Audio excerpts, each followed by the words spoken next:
What if I told you there's a way to get better at any skill, not only writing? There is a way to do it. And in this guide, I want to show you how to do it because I've done it myself. Now, here's the first actionable step I want to give you. That is this. I want you to think back, right? Think back to your earlier writings. Now, what I want to do is take out a piece of paper, write down all the skills you used, all of them, and be specific, okay? Instead of saying, oh, I used writing, you can say, oh, I used creative writing, or I used creative nonfiction writing. Be as specific as possible. Of course, you can pause the video if you need to. If you need some more time, pause the video, feel free. I want you to write as much as you can, and it's all right. It's all right if you can't remember everything. Just try your best, okay? Try to be as exhaustive as possible. Now, I want you to look back at those skills, right? The skills on the piece of paper, look back at it. See how many of them are actually related to writing.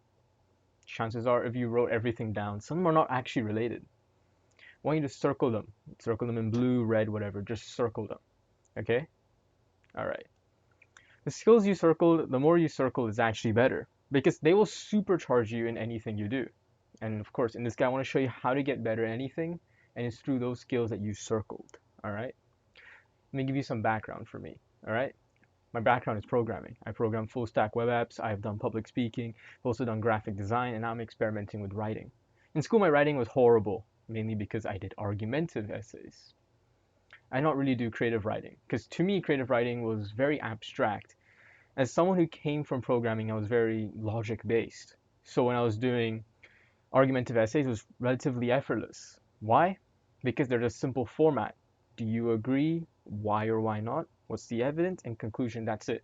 There's no need to bother with like thinking about, oh, the settings, the characters, and stuff like that. You just look at the topic, look at what they're arguing about, and just start writing. There's no fuss, there's no time to waste, really. That's something I enjoyed about argumentative writing. However, when I did creative writing, I just fell off a cliff. And well, writing exams normally had creative writing in it. I was watching another podcast the other day, Diary of a CEO. One of the guests mentioned to learn unique opposite skills. What does he exactly mean? Well, here's an example he gave. He said there's a programmer, right? Instead of the programmer learning another language or learning more about Git or learning about other editors that are out there, no. He took a step back. He learned public speaking. It's quite weird at first. Why would he learn public speaking? Why would he not learn another language or get better at writing? Why public speaking out of everything else? Well, it actually helped him a lot. Why? Because he was able to convey his ideas. He was able to get the clients to understand more about what he was actually working on and what can he do for them. He was able to sign more clients and also be able to communicate way more effective with his bosses or his managers because they did not know programming. As you can see, these skills at first glance don't look like they're related. They don't look like it. However, they work in complements. They're complementary to one another. Of course, this does not only exist in like programming or in the job market. In fact, if you've ever done graphic design, you may have seen that color wheel, that's that annoying color wheel. But be honest, I don't really look at it. You probably don't look at it.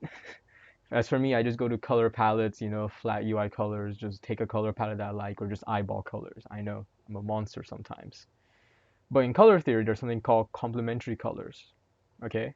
Now, complementary colors, to tell you in very layman terms of what they are, you just take a color from the color wheel, look at the opposite one. That's it.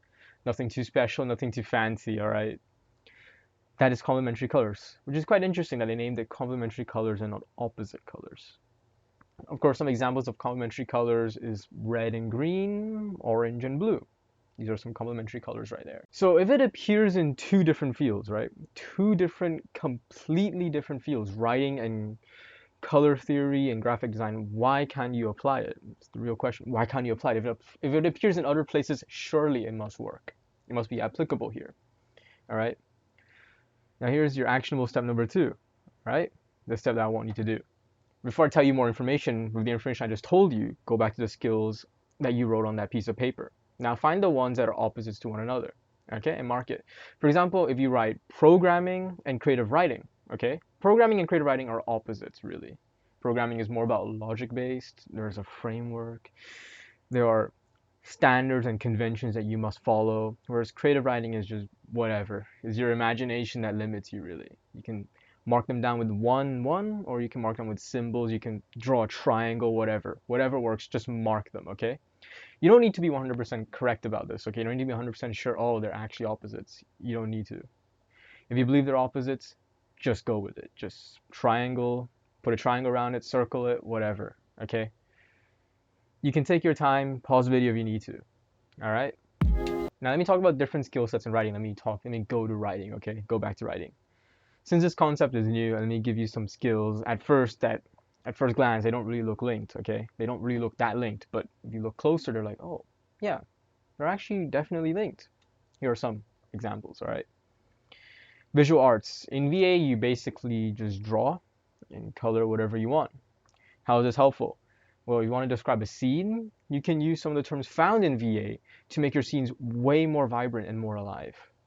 The atmosphere had a green hue. Of course, I could use other words to describe it, but I'm able to shorten my description, and if the person knows about art, it's easier for them to imagine it, really, okay? So if you know visual arts, basically you know how to draw, you know how to describe, you know how to do art appreciation, you can apply this directly in your writings to create a more vibrant atmosphere, all right? Psychology. When writing characters, if you want them to be similar to that of an actual human being and not just some weird creature or it just does not seem human-like, they need some amount of psychology, right? So one main element of psychology, you don't know this, actually there's two. One of the main elements is that everyone has a reason. There's always a reason behind people's actions. Sometimes a reason does not make any sense, you know, they make no sense at all at first glance. However, these reasons are normally arrive from either their morals or their beliefs. It's not necessarily speaking a factual or rational reason. It could be from anywhere. Secondly, people are inherently emotional. We are all emotional. None of us are truly non-emotional. In fact, it was proven in some sales books, or like in fact I remember like, yeah, Alex Hormozy's books, he mentioned that, well, really, when it comes to sales, some people, they have the emotion of, let's say, oh, I want to buy it. Then they create reasons in their head. The logic side creates the reasons for them to buy it, okay? So it's always emotions and reasons. You got to understand this concept. So how does this apply in writing? Well, when I'm writing characters, maybe they're, from our perspective, bad characters. They could be the antagonist or the protagonist. Sometimes I have to use morals and beliefs to justify their actions. Like, why did they kill this person? They must have a reason. So, of course, these reasons would seem really irrational, which is they're supposed to be rational, not supposed to be logic based. Of course, if your characters are logic based, go ahead with it. But be honest, majority of the people on Earth are really irrational, including me. I'm also irrational. So yeah, that's how psychology can help you. All right, music and rhythm. I'm gonna be honest. I'm not really in a position to talk about music and rhythm. I am tone deaf.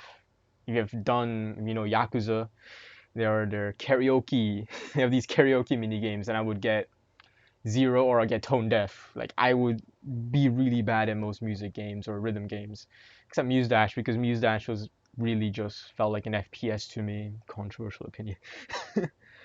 However, one thing I like about music, or one thing I enjoy about music, is dubstep and funk. I like these two genres a lot. Why? Because they're build up. You know, they have the build up. You know, they like the beats go faster, like boom, boom, boom, boom, boom, boom, boom, and they keep doing this till a sudden pause, and then the whole song vibe changes. Or in dubstep, you'll call it.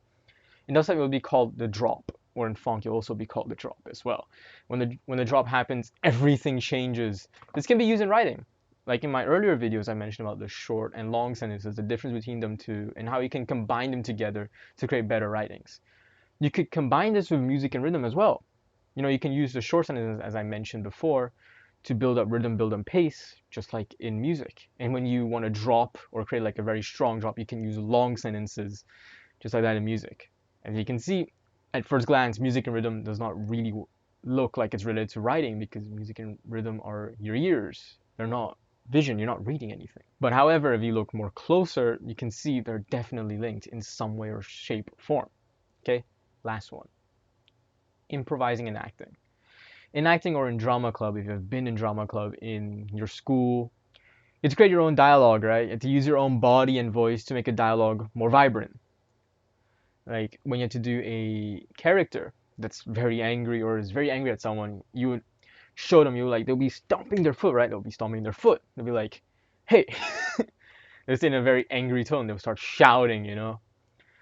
As you can see, this is from improvising and this is from acting. Okay? You can also use this in your writings because in writing, you will not explicitly say, oh, he's angry, therefore he did this. No, you will not do that.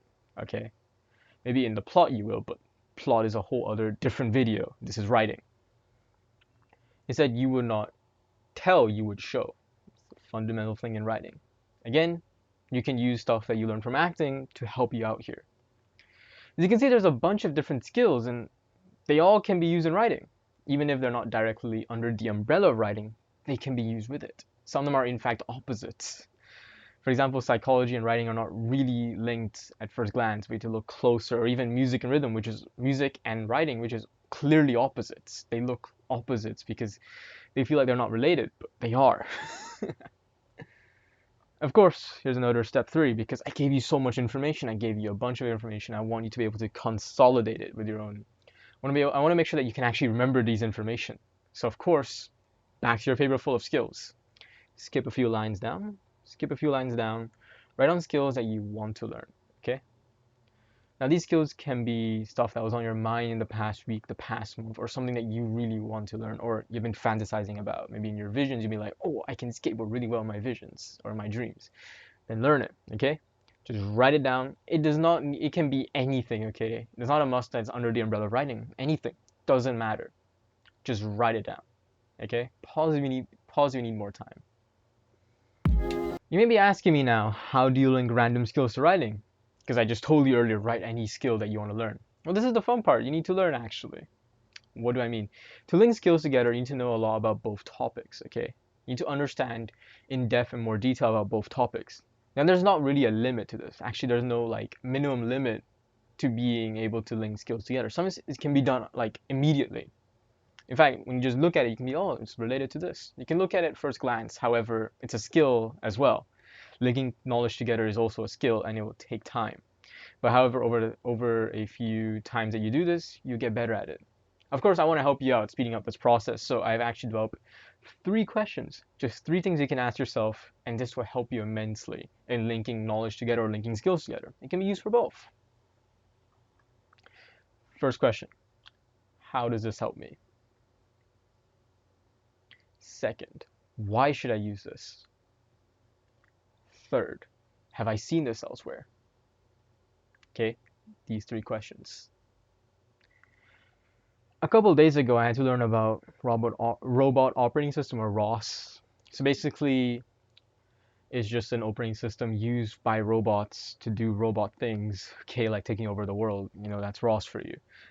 I use this framework actually because I had to learn the basics of ROS because I've never seen it before. However, there's one example that I use. I use this framework in one part of the module, so I want to show it to you, okay? They had a part in ROS, I'll show it on the screen probably, about parameters, okay? And they would change the way that stuff worked. For example, if you change the background R value, it would change the background colors, okay? So I asked the first question, how does this help me? Well, I can use it as a configuration file, right? If you think about it, parameters are really just configs or just variables that store something.